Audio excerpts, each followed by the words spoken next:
My name is Bente, I'm the Norse Witch, and welcome to another Q&A.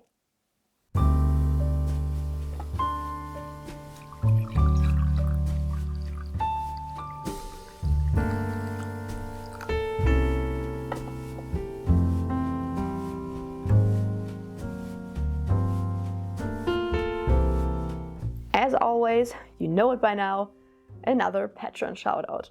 Thank you really much to Bethany, Hannah, Tell, Timothy Murray, Bjorn Algis, Scylla, Ash, Lorna Lewis and Lucy Covens. Cheers! And now let's start with the video.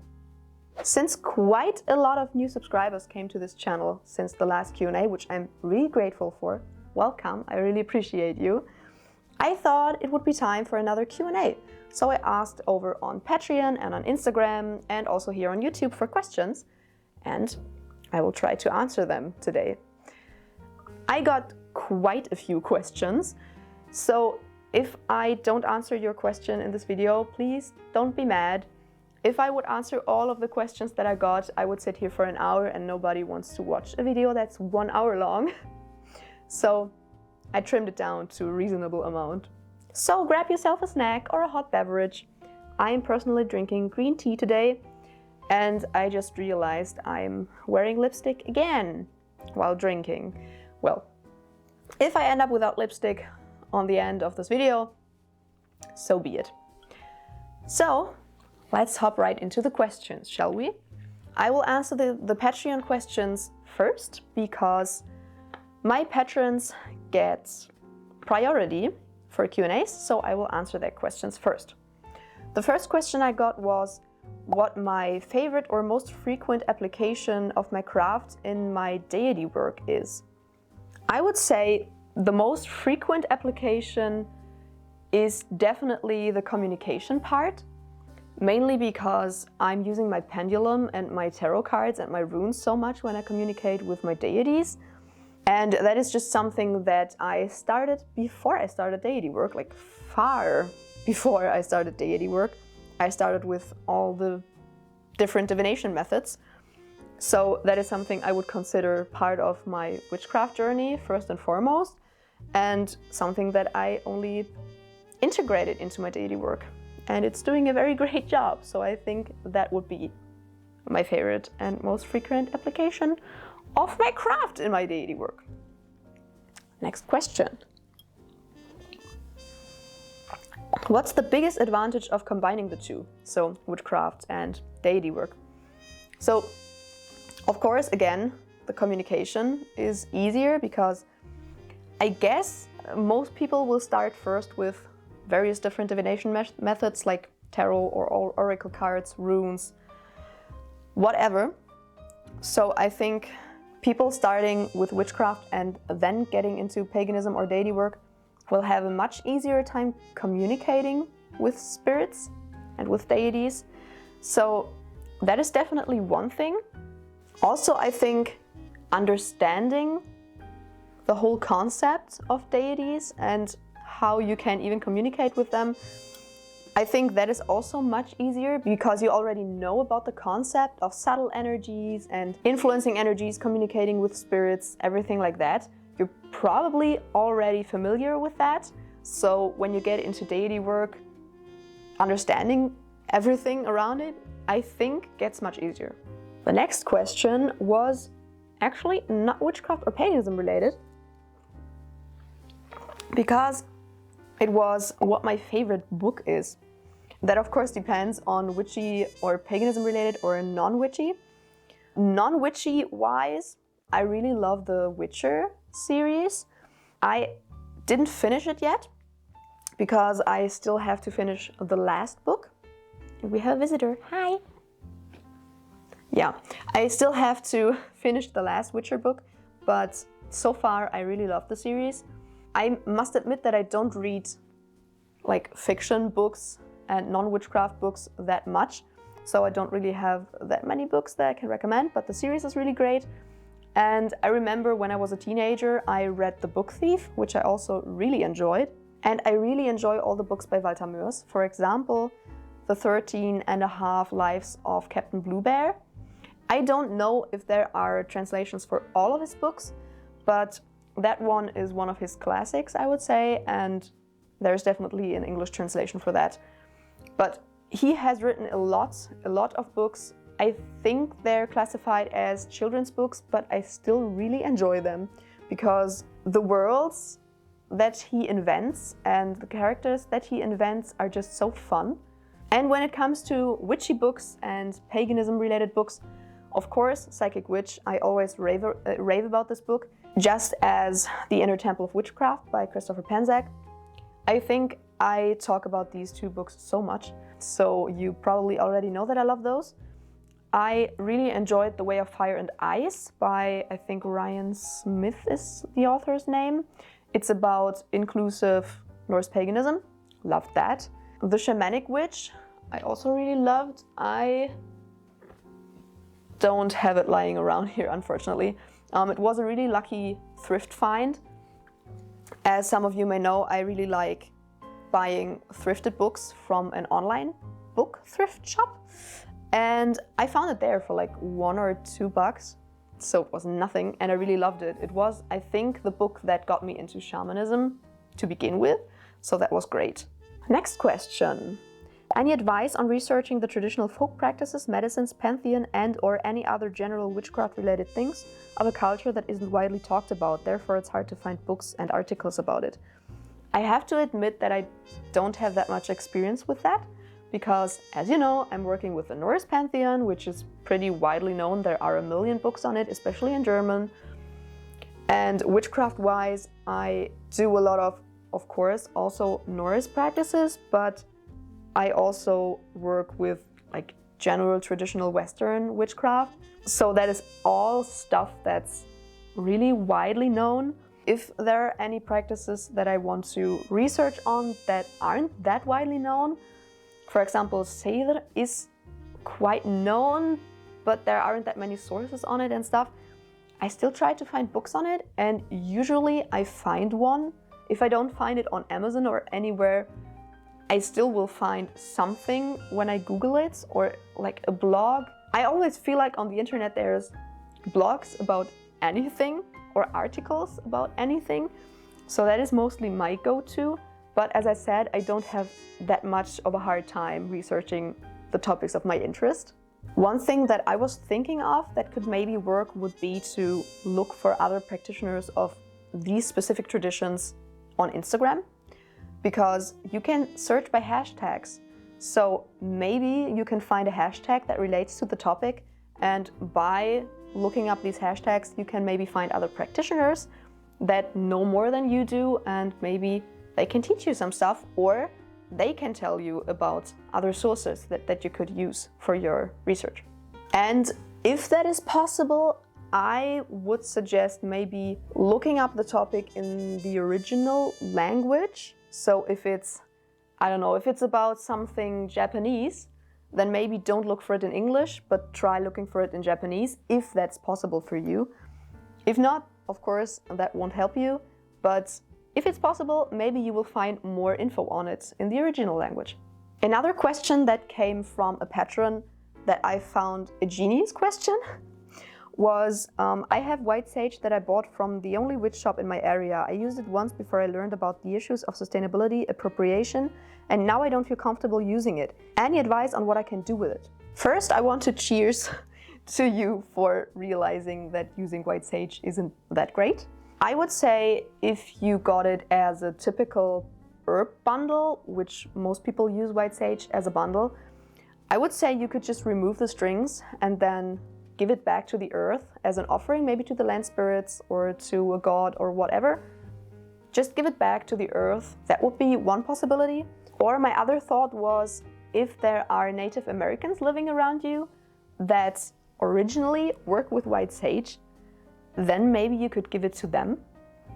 Maybe there are even shops around that are run by Native Americans. I don't know, I'm German, there are definitely none here, so for me personally that wouldn't be possible.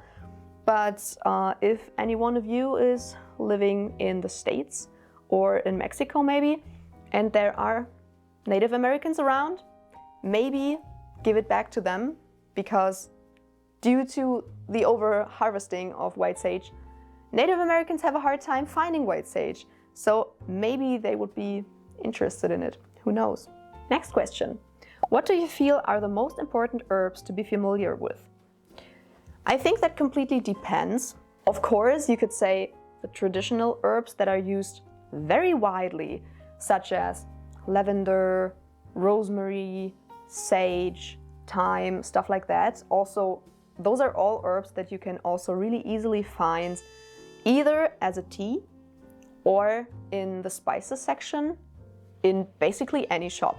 So those would be one answer because you can very easily get them and they are very widely used. So that would be one way to start. The other way to start would be to research about plants that grow around your area.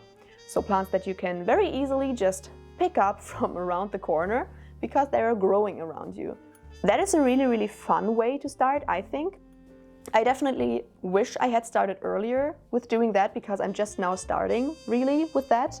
And it's really, really fun. And I think personally, you probably connect with that plant and that plant spirit easier when it grows around your area than if you have something that naturally wouldn't ever grow around you. So that would be another way to start. Next question. How to break a hex? I must admit I'm not that knowledgeable on hexes and how to break hexes and everything like that because I just never hex people or curse people. But when I originally asked for questions for this Q&A, which has been quite some time ago because the footage got corrupted, so I have to refilm it right now. But when I originally asked for the questions, I was researching about juniper. And I read that juniper can be burned to break hexes and curses, according to Scott Cunningham. So maybe that would be a possibility. Other than that, I don't really know because, as I said, it's not really a field of my interest. I don't think I have ever been hexed or cursed, so I didn't really have to research that yet. Other than that, unfortunately, I can't really help. Next question. What holidays do you celebrate? I once celebrated all the traditional Wiccan holidays, so the Wiccan Wheel of the Year, but privately, other than in my coven, because in my coven I still celebrate the Wheel of the Year with everyone else, but privately I only really celebrate the equinoxes and the solstices and Samhain. Those are the ones that I celebrate. I don't really care too much about, for example, Imbolc, so I don't really celebrate it. Maybe I will go for a walk or redecorate my altar, but I don't really celebrate. I think my favorite holidays have always been the equinoxes and the solstices, and you don't have to celebrate the Wiccan holidays. So I decided not to.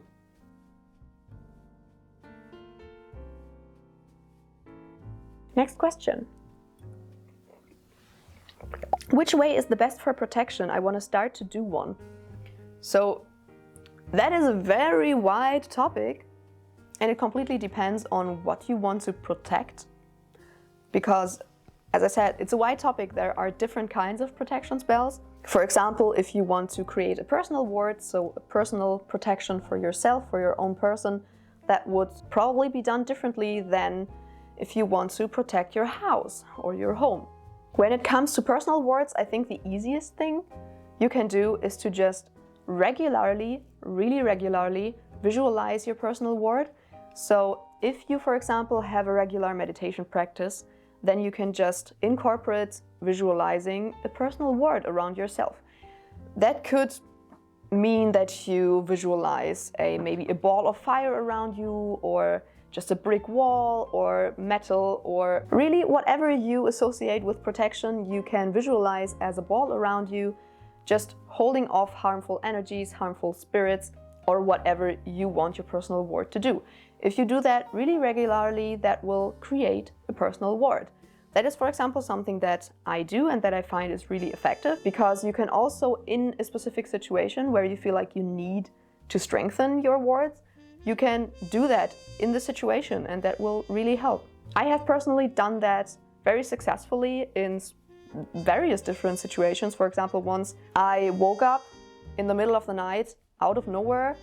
I felt like something was watching me and it was really creepy, and I just very quickly put up my personal wards and then it was fine. Also, I have very successfully done it to help with my empathy when people were stressed or angry around me. I would just put up my wards, visualize them holding off other people's energies and emotions, and then it was much better. So that is always something that I would recommend. And when it comes to, for example, house protections or apartment protections, or just if you have a shared flat, just room protections, there are a lot of really fun, easy things you can do. For example, you could place black tourmaline on the windowsills and at the doors. You could hang out juniper at the door. You could use salt water and draw banishing earth pentacles on the windows and the doors. There is so much fun stuff that you can do. Next question. Reasons to join a coven. There are multiple reasons to join a coven. As some of you might know, I personally never thought I would join a coven, but I did. I am personally in a coven and I don't regret it. I love it. I love my coven. For me, I think the primary reason to join a coven was to have people to talk to about witchcraft and paganism.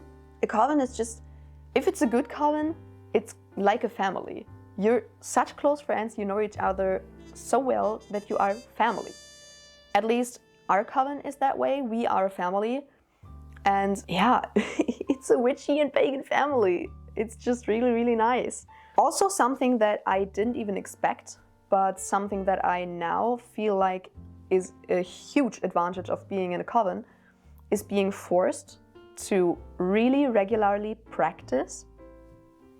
I know there are a lot of people out there who really lack a regular practice, and that is completely fine and normal. I also really struggled with that before I joined a coven, but that is something that was solved by itself by just joining a coven, because regular practice is just something you do in a coven. Next question. What ways can I practice when I'm still in the broom closet at home? That is a really good question, and I'm thinking about making a separate video on that, but there's actually a lot that you can do, because witchcraft doesn't have to necessarily look like witchcraft.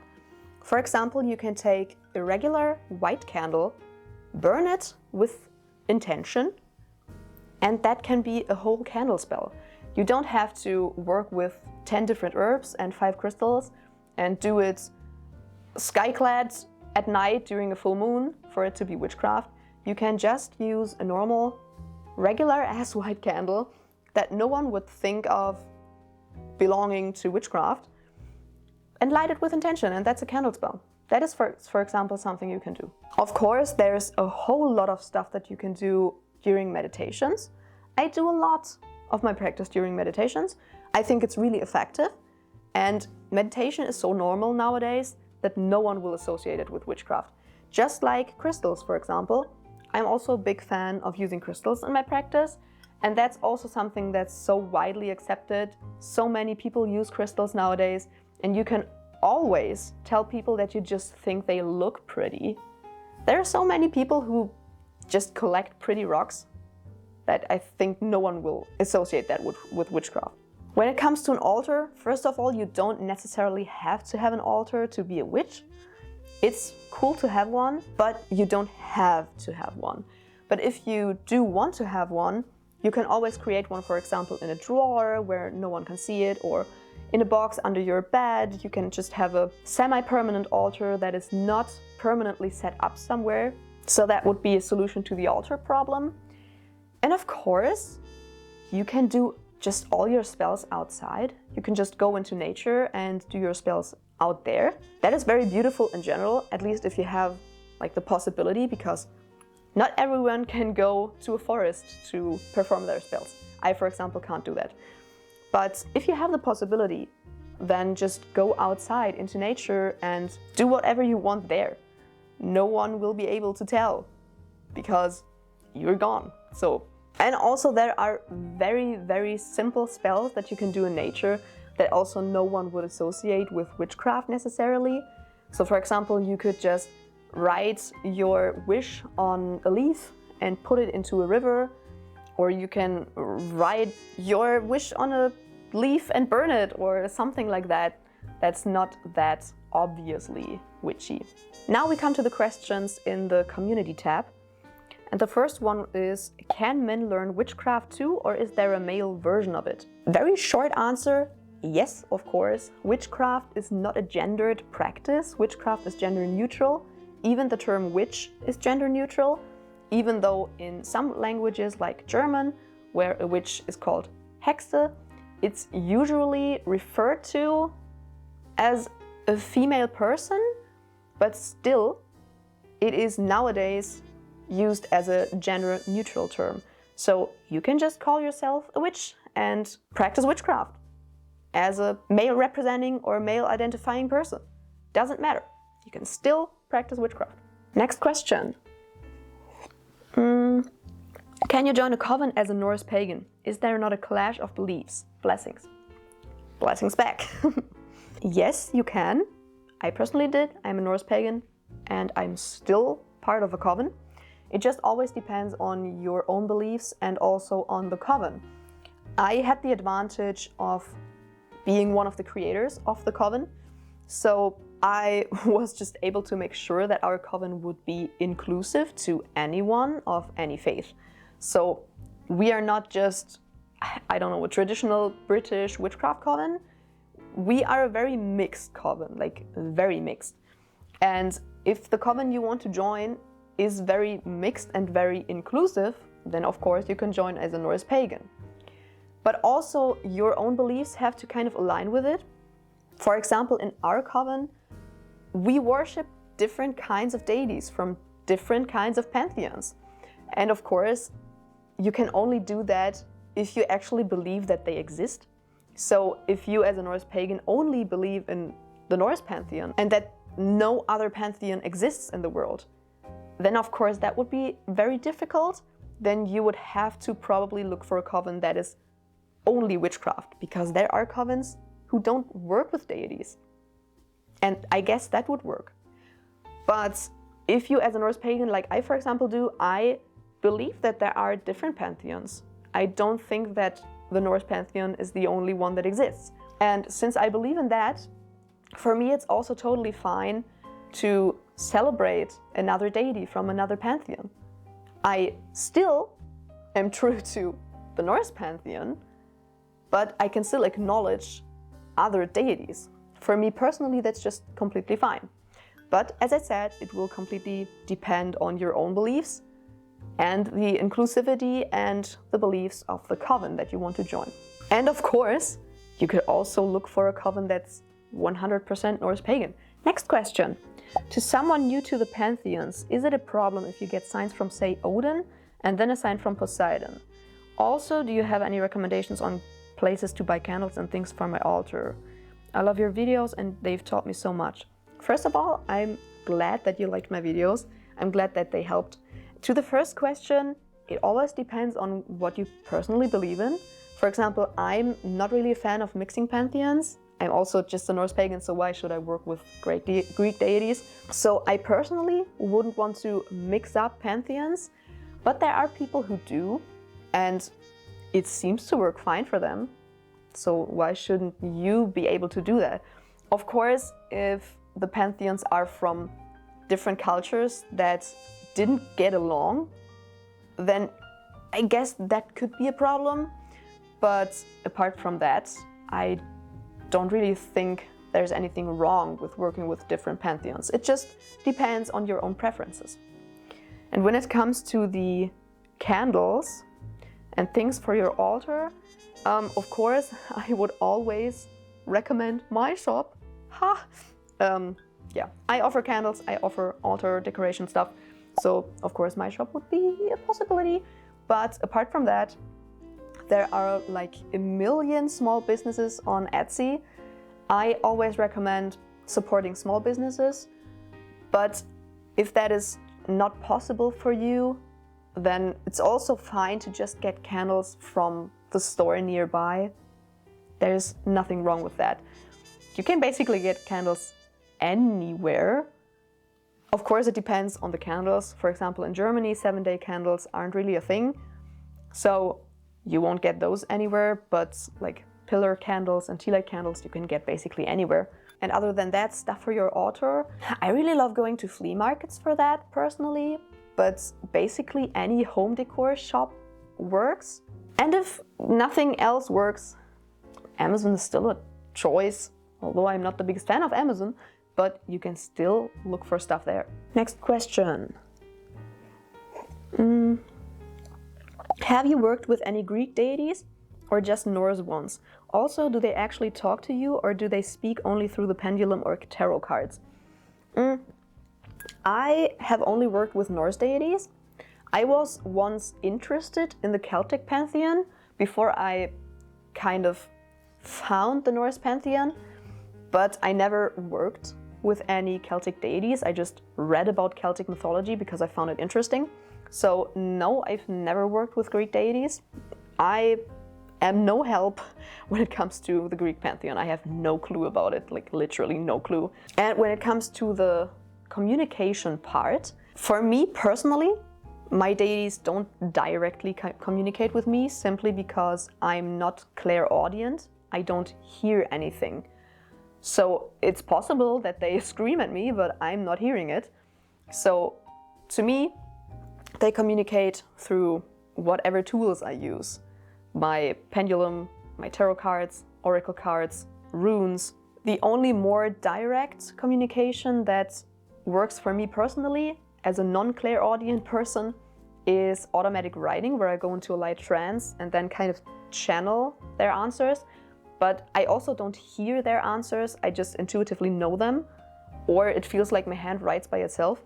Or when I do shamanic journeying or just in general trance work, that is a more direct way of communicating with my deities, but it's never that direct that I can just talk to them like I talk to another person. But there are people who can do that because they are clairaudient, and I'm really jealous of those people. And that are all the questions that I have for you today. And also my tea is nearly empty. As always, I really hope you enjoyed the video. If you did, make sure to subscribe and give a thumbs up. And of course, follow me on Instagram and check out my online shop and maybe consider becoming my patron. And I will see you in the next video. Bye!